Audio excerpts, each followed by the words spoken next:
अस्सलामुअलैकुम। मुल्की और गैर मुल्की ताज़ा तरीन खबरों और करंट इशू से बाखबर रहने के लिए हमारा चैनल सब्सक्राइब कीजिए। हैरत अंगेज बात से आपको आगाह करेंगे। खूबसूरती और गोरापन हर औरत की कमजोरी। उर्दन में एक खानदान ने इस हवाले से गधी के दूध से एक साबुन तैयार किया, जिसकी डिमांड दिन ब दिन बढ़ती ही जा रही है। तफसीलात के मुताबिक उर्दन में एक खानदान की जानिब से गधी के दूध से बने साबुन के कारोबार का आगाज किया गया, जिसकी इब्तिदा में मुकामी अफराद ने मजाक उड़ाया। ताहम एक साल बाद इनकी तलब में बेपनाह इजाफा हो गया। फ्रांसीसी खबर रसां एजेंसी AFP के मुताबिक अगरचे बहीरा रूम के आसपास के दीगर ममालिक में गधी के दूध से साबुन बनाए जाते रहे हैं, अलबत्ता उर्दन में ऐसा पहली बार हुआ है। प्रोजेक्ट के शरीक बानी 32 साला अम्माद अतियात ने अपने कारोबार के हवाले से बताया कि शुरुआत में करीबी दोस्तों और रिश्तेदारों ने गधी के दूध से बने साबुन का सुनकर काफ़ी मजाक उड़ाया।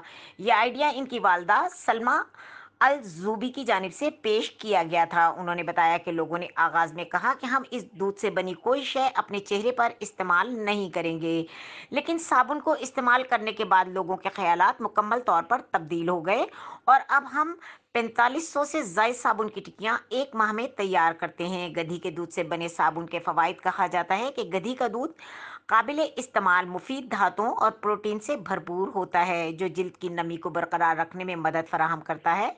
माहिरीन के मुताबिक इसमें एंटीऑक्सीडेंट आला मकदार में पाई जाती है, जो जिल्द को सूरज की रोशनी और बुढ़ापे के असरात से बचाती है। एक तहकीक के मुताबिक गधी का दूध जिल्द की खलियों को दोबारा पैदा करने के, बुढ़ापे के अलामात को कम करने और जिल्द की कुछ बीमारियां मसलन एक्जिमा के इलाज में मदद कर सकता है।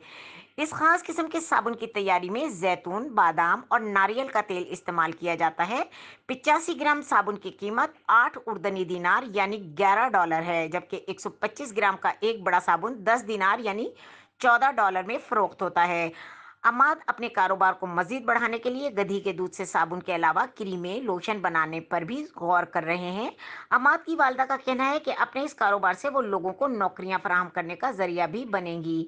मजीद खबरों और अपडेट के लिए देखते रहें के न्यूज़ चैनल इंटरनेशनल।